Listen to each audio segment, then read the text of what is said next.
เมืองสุขุมาจัดพิธีสอบเส็งจบสันมัธยมศึกษาปีที่ 4 ในโซเฮียน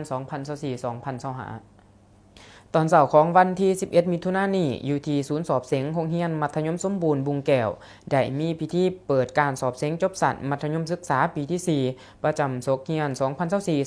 2024-2025 โดยภายใต้การเข้าร่วมเป็นประธานของทานบัวเลียนเผยบุญส้มห้องเจ้าเมืองสุขุมาทานนางจุมมลีอ่อนไซเวียงหัวหน้าของการศึกษาธิการและกีฬาเมืองทานซ้อนมณีดวงจันท่าห้องหัวหน้าแขนงจัดตั้งพนักงานต่างหน้าแผนกศึกษาธิการและกีฬาแขวงมีผู้อำนวยการโรงเรียน7 แห่งนายบ้านใหญ่บุงแก้วพนักงานครูอาจารย์พร้อมด้วยนักเรียนเข้าร่วมในพิธีทานค่ำมืนธรรมเทวาผู้อำนวยการโรงเรียนมัธยมสมบูรณ์บุงแก้วก็ได้รายงานขั้นตอนการใกล้เคียงความพร้อมในการสอบเส็งจบสันมัธยมศึกษาปีที่ 4ซกเฮียน 2024-2025 และผ่านขอตกลงของฐานเจ้าเมืองเลขที่ 171 ทับจม สม ลงวันที่ 4 มิถุนายน ปี 2025 ว่าด้วยการแต่งตั้งคณะรับผิดชอบการสอบเส็งจบสันมัธยมสมบูรณ์บุงแก้ว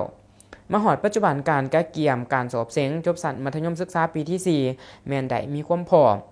ในตัวเมืองสุขุมาแม่นมีศูนย์สอบเส็ง2 แห่งก็คือศูนย์สอบเส็งมัธยมสมบูรณ์บุงแก้วและมัธยมสมบูรณ์โนนย่าง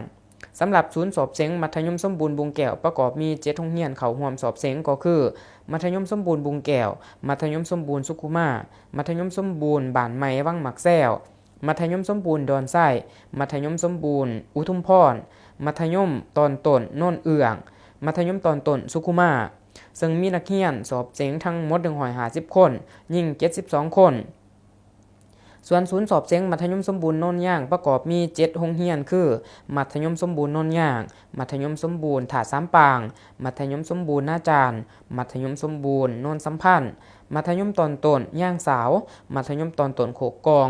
มัธยมตอนต้นโนนแดงเหนือซึ่งมีนักสอบเส็งทั้งหมด92 คนยิ่ง41 คนรวมทั้งหมดนักเรียนสอบเส็งมี242 คนยิ่ง113 คนสำหรับวีซ่าสอบเส็งมี5วีซ่าก็คือวีซ่าภาษาลาววรรณคดีวีซ่าวิทยาศาสตร์สังคมวีซ่าวิทยาศาสตร์ธรรมศาสตร์วีซ่าภาษาอังกฤษและวีซ่าคณิตศาสตร์แต่ละศูนย์สอบเส็งแม่นประกอบมีคณะประธานประจำศูนย์และกรรมการยามห้องสอบเส็งซึ่งการสอบเส็งในครั้งนี้แม่นเริ่มแต่วันที่11จนถึงวันที่13 มิถุนายนจึงจะสำเร็จ